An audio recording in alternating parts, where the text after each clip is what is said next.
Welcome back to Inside Personal Growth. This is Greg Voisin, host of Inside Personal Growth. And we have joining us, and now Connie, remind me where you are. I am in Leesburg, Virginia. So Leesburg, right outside Virginia. DC.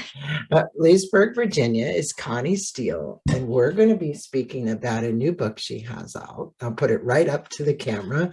Building the Business of You. The subtitle is A System to Align Passion and Growth Potential Through Your Own Career Mashup. And, you know, we are living in such a changing times that's so important. And what you do is so important. And I'm going to let our listeners know just a tad about you. She's a marketing and strategy executive. She'd spent much of her career in the technology space. And she says after 15 years in the corporate world, working with companies of all sizes, she decided to make a pivot 9 years ago to regain control of her life and subsequently find personal and professional fulfillment. You can learn more about Connie by going to her website, Connie, ConnieWSteele.com. I think that's her page where it has her bio, but it's just ConnieSteele.com, right? ConnieWSteele.com. Okay, well, we have the W in there. I wanted to make certain of that. And there, what you're going to get is information about consulting, speaking, this book, her podcast called Strategic Momentum, blog, research. And she has done quite a bit of research. And, you know, kind of, Connie, before we get into, you know, you telling a little bit more about your background, the way I found you was through LinkedIn. And then what really intrigued me was the research paper that you wrote.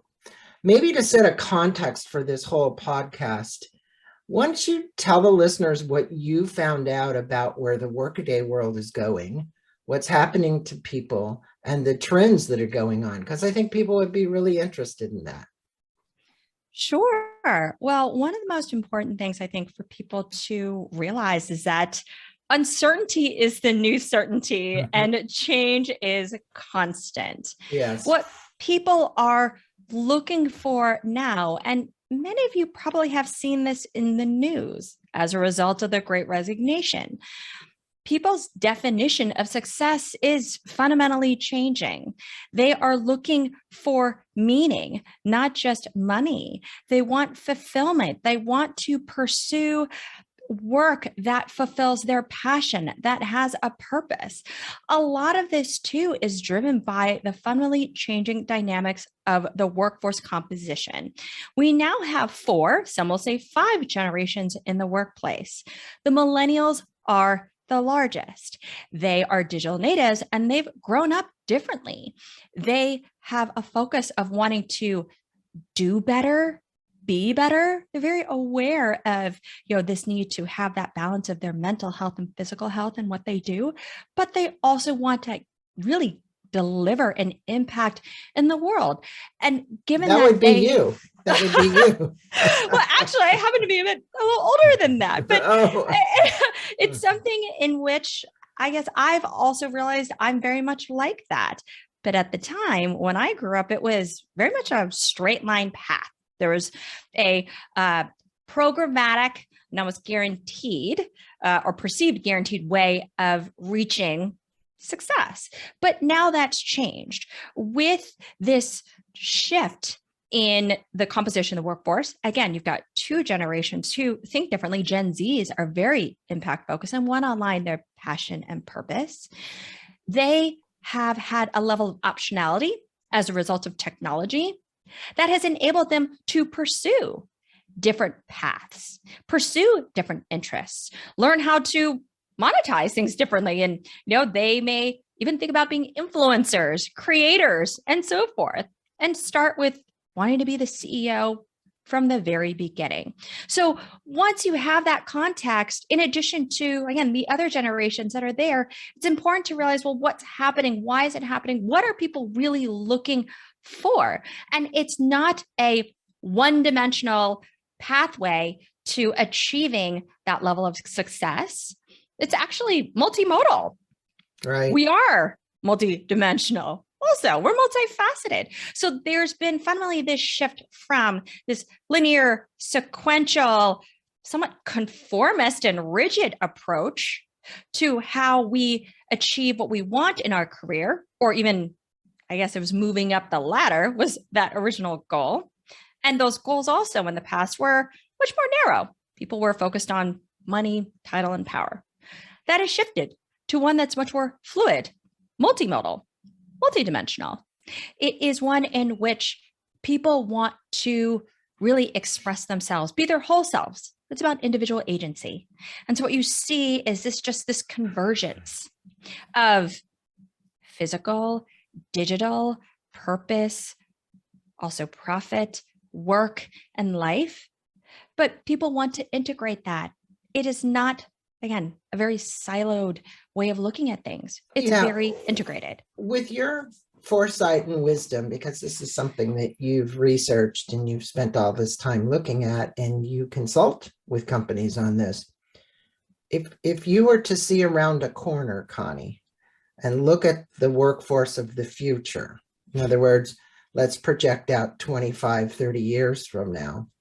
I've heard all kinds of futurists say all kinds of different things, but I'm interested in your perspective as someone with tremendous foresight, wisdom, knowledge, and expertise in this area, as to what does this new workplace look like? And actually, I even told Stephen R. Covey the other day, in his book, Trust and Inspire, from command and control cultures to trust and inspire cultures. The word work is wrong. It actually has to be removed from the vocabulary, but we use it so much everywhere that it just seems, it seems like a wrong definition. I would agree, because work doesn't feel or sound fulfilling. People want to achieve a level of fulfillment and purpose. Right. And so when I talk about the future of work, it's getting back to being human. It's really human centered. We've seen over the years, also as a result of technology, that there's been this almost over indexing on productivity, on efficiency, because it's enabled us to do things better, faster, cheaper, but at the expense of taking care of ourselves, thinking about what's best for us. And now you see this shift towards the power of really the employees now having more of the power and realizing, wait, I need to have the time for myself. I need to figure out what fits me best. So when I think of what the future ultimately is about, it will be fluid, is what I talk about in the book, because the rate of change will be just faster and faster and faster. This job hopping is that new advancement. Purpose really will be the new pivot, because people are really looking to find fit. It's not about, force fitting themselves into something in which it might be the right thing, but they really want to be able to express all of who they are. Right. And that will be different.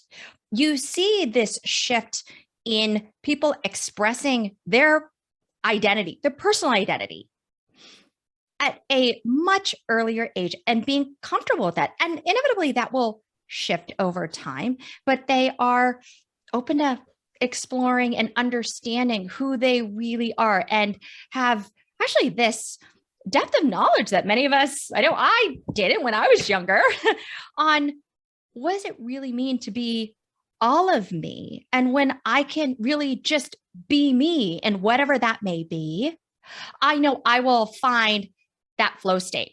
I will be able to find what truly can help propel me forward and help me reach my potential. Well, we have so many people today talking about happiness. There's a course at Harvard that's always over enrolled, and Dr. Sycamore Rao speaks about happiness. I've had tons of people, and I think at the true center of this is around happiness. And you came from a culture which was pretty rigid. Yes. Here we're speaking with an Asian American woman who literally was brought up with that regiment. That is the way normally that happens in your culture. Speak with us, the listeners, let them know a little about your background, your career with AOL, which you actually enjoyed, according to the book, because you got autonomy, you got to be creative, you got to be innovative, and the beliefs that you had that were not serving you. In other words, I look at beliefs we carry around about who we are and who we have to be and doesn't serve us. And tell us why you believe that this book is important for people to read if they're seeking something different to transform their lives and career, because you do give a roadmap in this book. I do.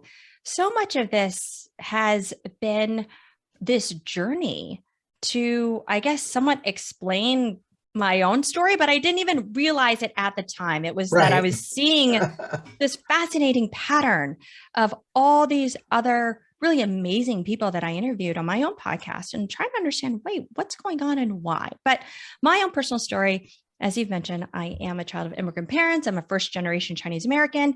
And in our household, it was all about academic excellence. And so it was expected that we obviously do the best that we could academically. So that would lead to opportunities in universities, which would then lead to opportunities in top companies, which would then lead to getting jobs and moving up that ladder and then finding that stable, successful role.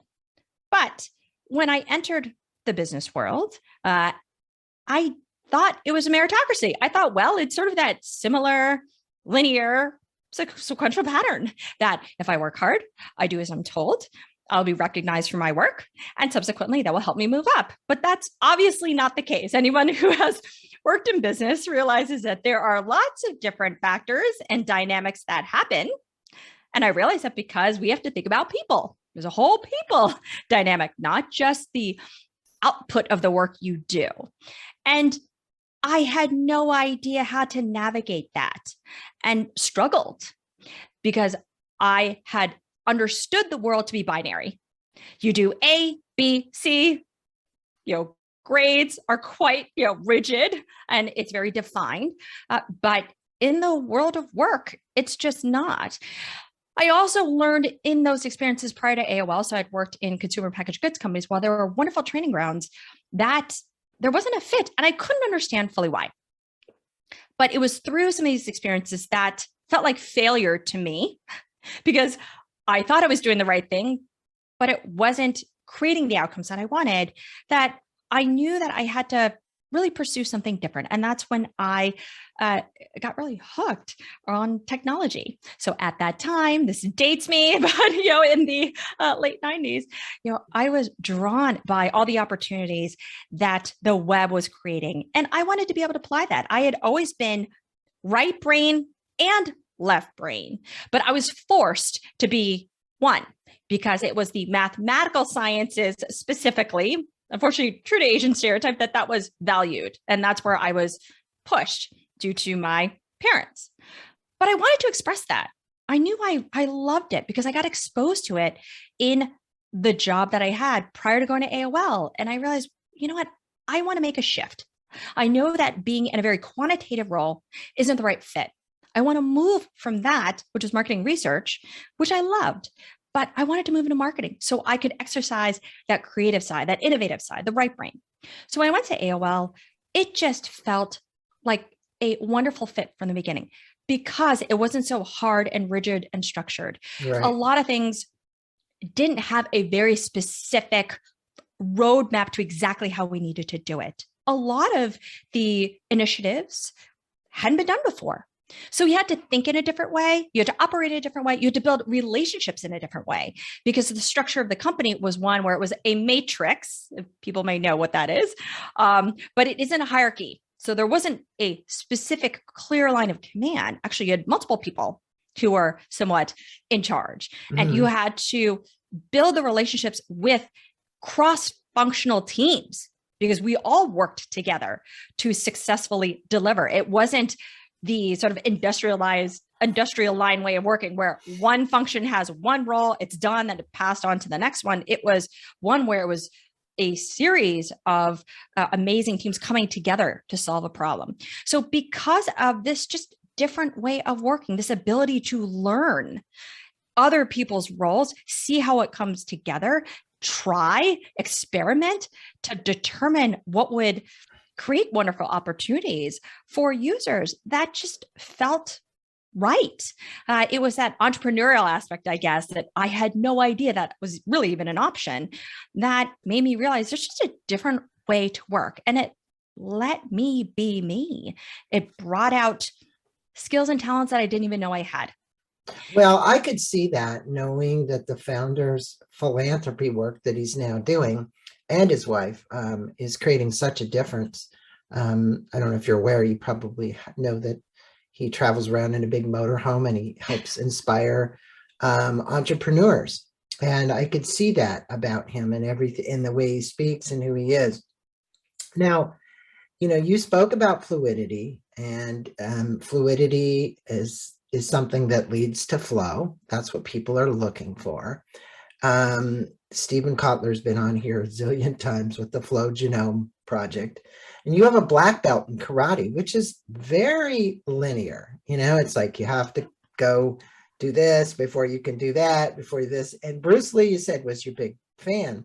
But can you speak to the listeners about the importance of fluidity as it relates to career lives, and why you think practicing flow leads to greater innovation, creativity, and success? And I might say that in karate, Bruce Lee and everybody who teaches it, it's like if you use the movement, the energy, the kinetic energy, you virtually can flip somebody, right? So you're saying, I'm not having to do something that isn't already there. In other words, I'm in the flow of it. I'm moving this person's body this way or this way.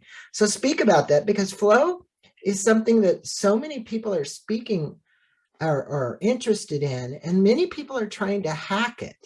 And the way they're hacking flow is, they're doing anything that will raise their level of endorphins in their body.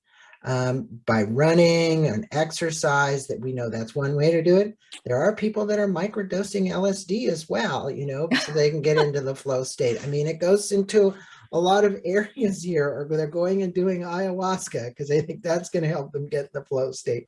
What is your take on this? Well, flow needs to feel effortless because it is like water. So, as folks who might also be fans of Bruce Lee, his mantra philosophy, be like water, just really resonates with me, because it's not about setting it to one form. It's not about having a fixed mindset per se. It's really about this growth and adaptivity, and it's about building who you are over time. So again, it's that shift from that linearity to fluidity, sort of the singular to multiple. It's not right or wrong. It's relative. And why this notion of fluidity is so important to careers, ultimately work, is because it gets back to the point I had made earlier about our personal identity. And what you are seeing is that people today, particularly those who are younger, are much more comfortable and confident in expressing their identity. And their identity may not be fully fixed. And that can be whether it's in their gender or whether it's in their ethnicity. My kids happen to be biracial. And so they will say, oh, mom, because I'm Asian, I am like this. Because I'm Caucasian, I am like that. And I've actually heard and seen that with other friends whose children are biracial. But we also have to recognize too that the ethnic composition of the American workforce is one that's also changing, and that many people are now paying homage to their ancestry and realize that there's just an incredible value and benefit to tapping into that and expressing that. So when we as individuals are realizing that we're just also not one role in person. So I look at myself, while I am a consulting business owner, I happen to be an author. I'm also a podcaster, but I'm also a mom.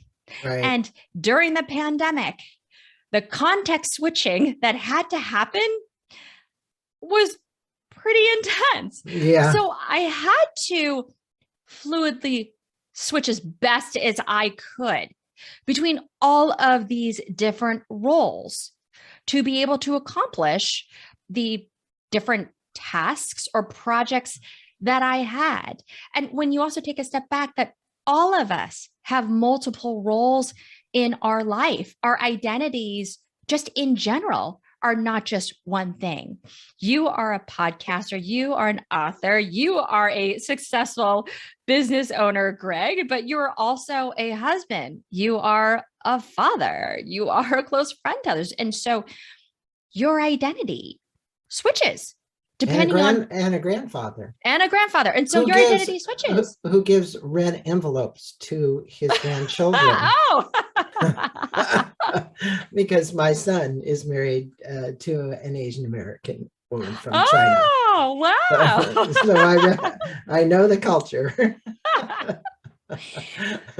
To me, understanding fluidity really is getting grounded in who we are as people today and how we are as people will be changing, and acknowledging that, not just from a demographic standpoint, but also just attitudinally, and what we're motivated by. So when you look at this very holistically, you start to understand, wow, things really aren't fixed because we're constantly adapting and evolving. And I think one other thing that's really important too is because there is constant change, and that our whole world is really on the internet too, that we're now a product and service on the web.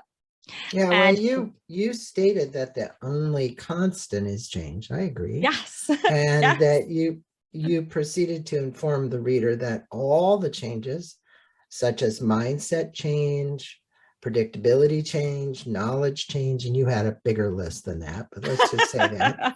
What do you believe the new worker will experience, and how would you define, in your estimation, and we've been talking about this, but maybe we can get more to what you think it's going to look like and feel like, the work of the future? In other words, if you were to say, what does that feel like? I think people relate or visualize what it's going to be like. I get that there's remote workers. I get people aren't working from the office as much, and they're at home, and so they're there. But in essence, if you were to dig to the root of it, how do people manage the 24 hours they're given every day? It is a gift, because we never know if we're going to have it the next day, to manage all these elements of their life that you were just speaking about. You were talking about being a mom, and you during COVID, I guarantee you were a teacher as well. So, and then being a businesswoman and being a podcaster and all these things. And I see that, and I get that we've moved so fast, Connie, that we haven't been great adapters to change. We are forced to adopt technology for change, but I see there's still some resistance, right? And I think what you resist persists, which is then painful, becomes very painful. And there's a lot of people out there that are listening that are in pain, and they're suffering. Change is hard, and change, that fear of change. And there's a chapter in the book that's all about preparing for change. That what I've learned really stems from this fear that we have, this fear of failure, this fear of shame, this anxiety that we have, that we won't be successful in whatever it is that we want to pursue next. But to answer your first question about, what is that future look like? What are people looking to pursue and how to get there? Well, what I note in the book, where this is all moving towards, is people want to create their own career mashup. It is, how do you really integrate all these different facets of you, those interests, those experiences, those talents, that education, into a career that lets you reflect all that you can do, all that you can be, And that's going to be iterative. And that includes the personal and professional. And it's one where you don't feel boxed in. Now, it's not necessarily easy to do, but once you have clarity that what you want to do may not be this one role that you see, because most people are out there just saying, oh, well, I'm going to find this job and I think this job or this title is it. Inevitably, it isn't always it. What you have to do is do that self-evaluation of yourself to say, what is it that I really want? And realize that there might not be one path to doing so. Inevitably, there isn't, particularly when you've got multiple goals, which many of us do. If you think of it as a linear equation, so I'm going to be that mathematical self. If you have multiple goals and they are now somewhat equal in weight, there's no one direct pathway to get there. So that future involves people side hustling, which we are seeing more and more and more. And it's not just for just financial security or risk management, but it is a way for people to be able to tap into those interests that they have, those talents that they have, that fulfill a different side of them. Some of it may be paid, some of it may not, but they are building relevant skills that could be applied to their job, or they may be actually building a foundation for a business that they might pivot into in the future. Funny enough, my brother had mentioned that a person he knows, they work, I believe, in their office, but on the side they do, they're a masseuse. So they're side hustling it too. And it's my brother is a doctor. So she helps with the administration there, but it's very interesting to learn about this other role that she has. So I think, for people to be able to create this career mashup, though, what I found in several of these podcast guests that I interviewed, what they were doing is strategic planning for themselves. They realized that they are a business unto themselves. And we have to. Now we are a product and service on the web. So just like the companies that we work for, we have to look at ourselves in that way too, that to achieve what we want, creating that strategic plan where we have clearly defined what it is that we ultimately want to achieve. What is that goal? And those pathways to get there will help us determine whether or not we're on the right path or we need to pivot.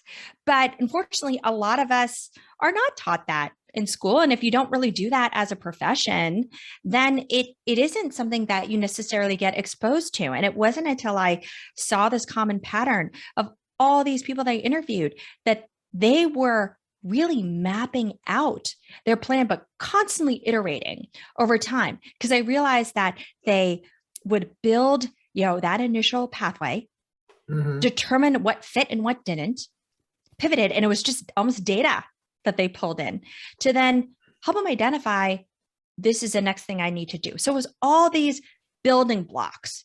Well, your book will help those who are confused. That's what I'm here to say. Because look, you've spoken about all these elements, but at the core of this, we're still in this skin and we still have this mammalian brain that likes to protect us. And action sometimes doesn't take place.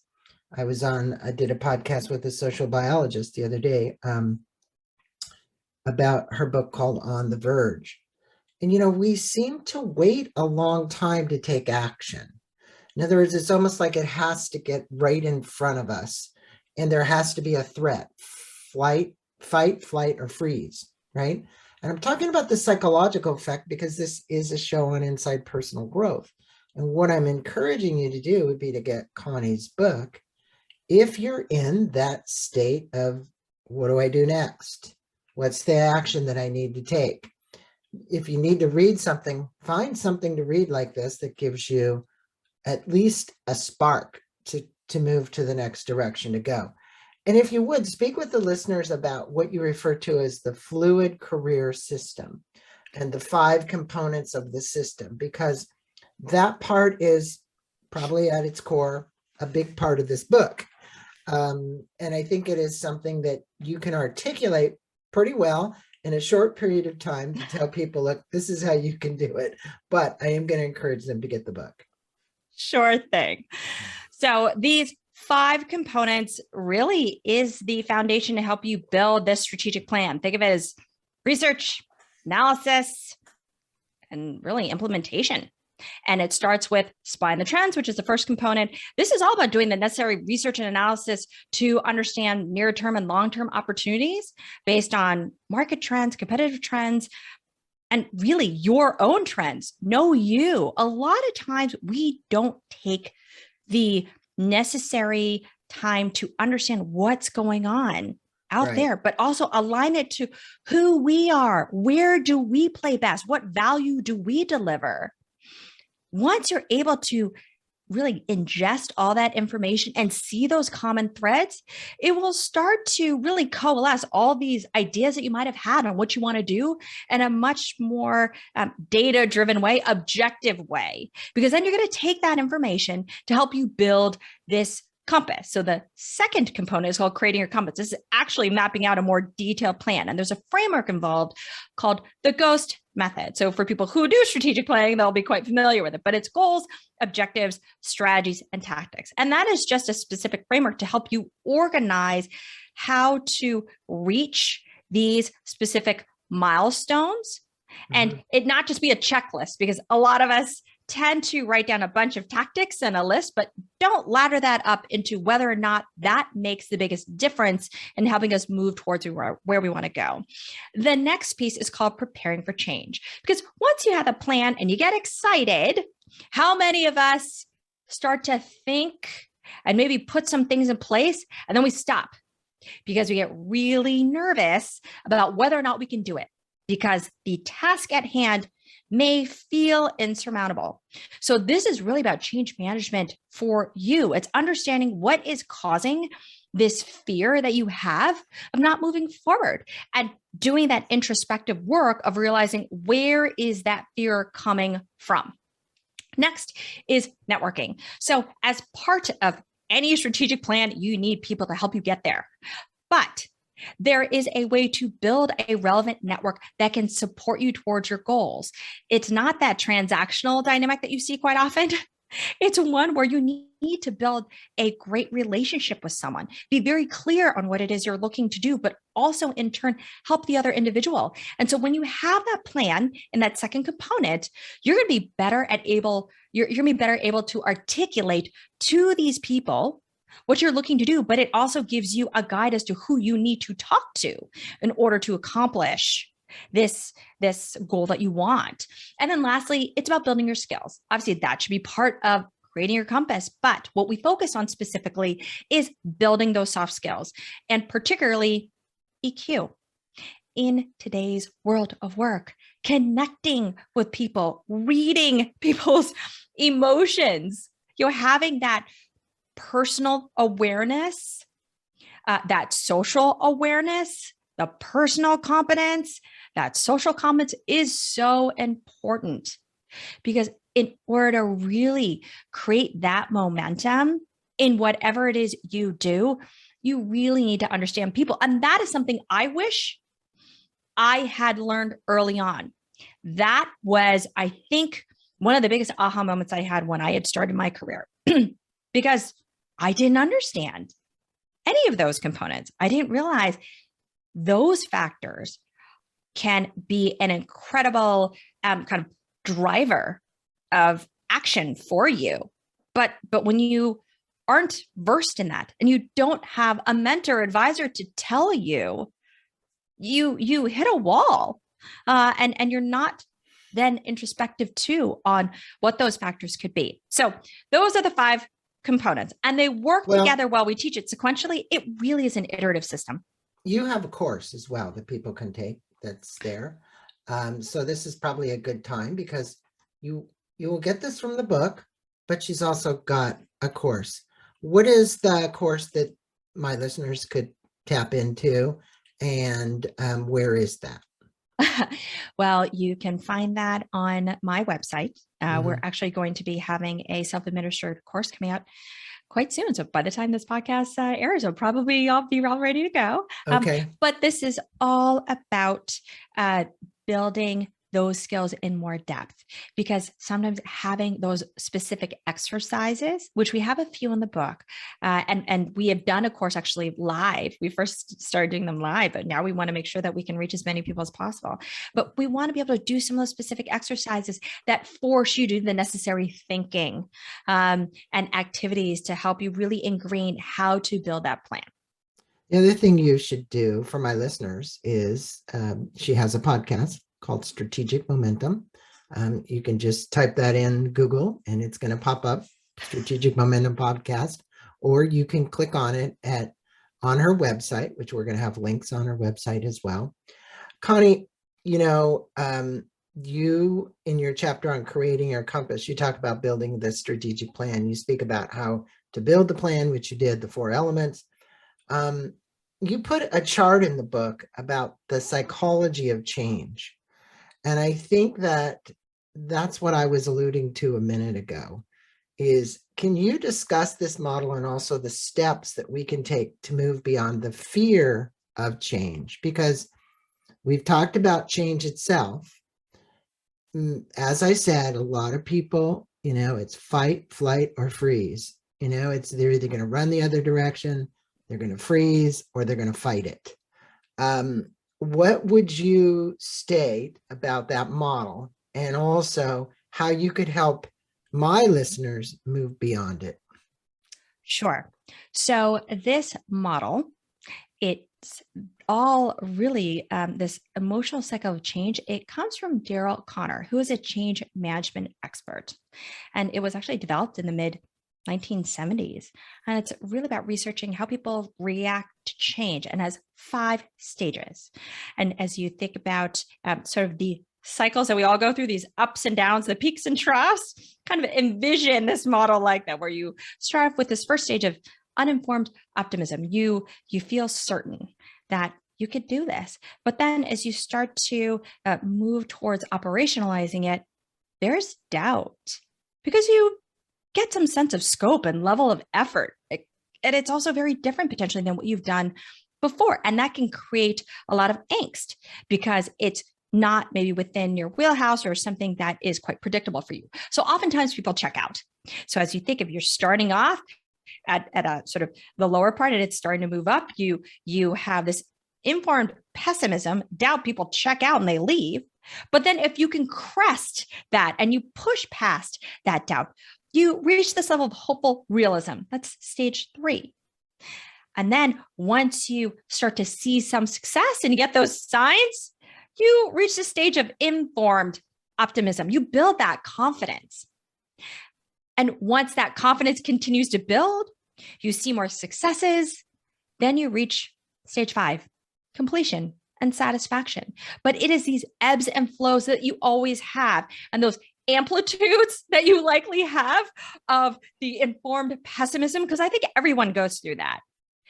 And being able to crest towards hopeful realism, we've become lesser and lesser. So you won't have as high of an amplitude. The more you do it, the more comfortable you get with trying. And the way to push past this comes down to understanding what those triggers are that cause this fear and concern and this pessimism in the first place, and doing that analysis of diving in and saying, well, what is it? What is that situation that you are envisioning that is causing this fear, anxiety, and even shame? And then linking that back to what could it be in your past life that could have been the real trigger? And then based on that particular context, what did you learn from it? Likely you were able to push past that. And how did you pivot? So again, this all goes back to really understanding you. And the question becomes, how likely is this to happen again? Because many times we catastrophize the situation. Right. We always assume the worst, whether that's reality or not. That's really for you to kind of pick apart and realize likely it isn't. And so the next thing you do is do another exercise, list out the likely outcomes. So if you are afraid of something, do that introspection, map out what has happened, and say, these are all the outcomes that can happen. But How likely is it? What are the positive outcomes? What are the negative outcomes? It's kind of doing like a pro analysis, right? Yeah. You become much more objective about it. Then you could see, wow, a lot of this likely is in my head. I'm just nervous. But if I do this, the pros definitely outweigh the cons. So why don't I just try? And another thing to do is that, man, don't look at this effort as this big bang. Everything takes small steps to accomplish. Break that down into those, finite tasks that make you comfortable.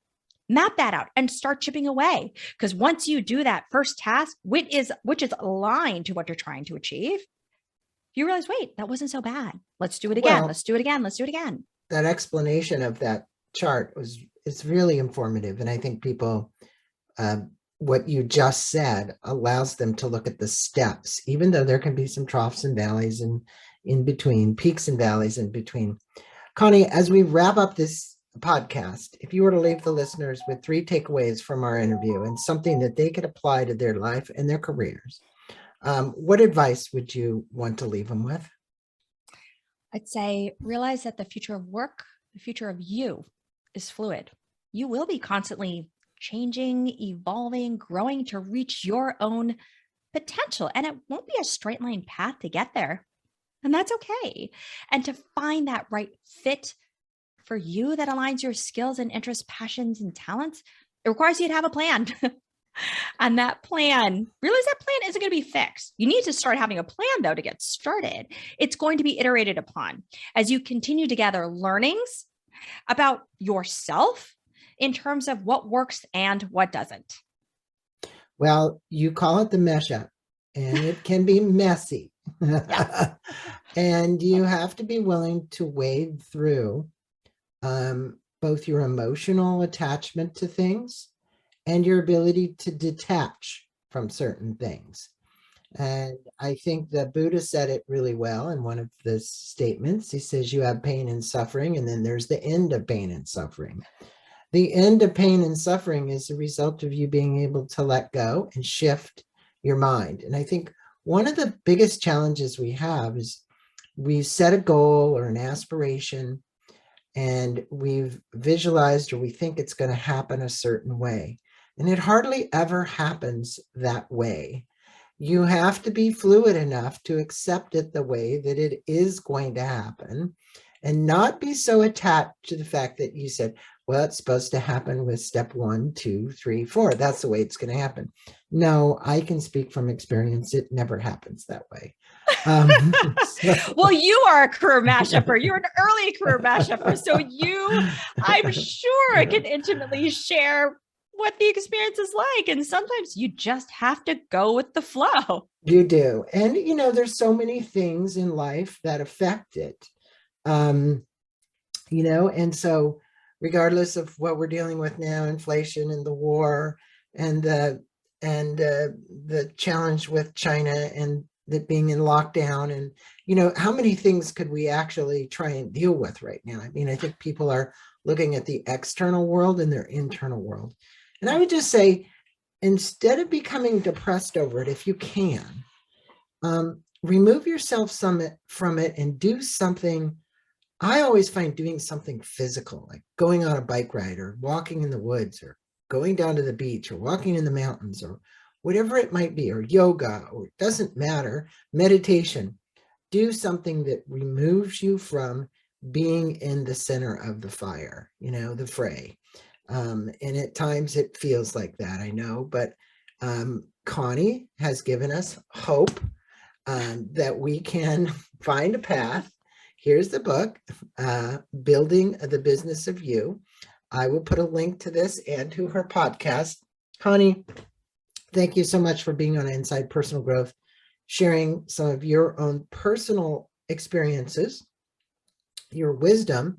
And then on your podcast, I'm going to tell people to go to Strategic Momentum Podcast, because you're going to listen to interviews she's done with people that have gone through this. So blessings to you. Thank you so much. And namaste. Have a great rest of your day. I appreciate you being on Inside Personal Growth. I appreciate you. Thank you so much for having me on the show. You're welcome.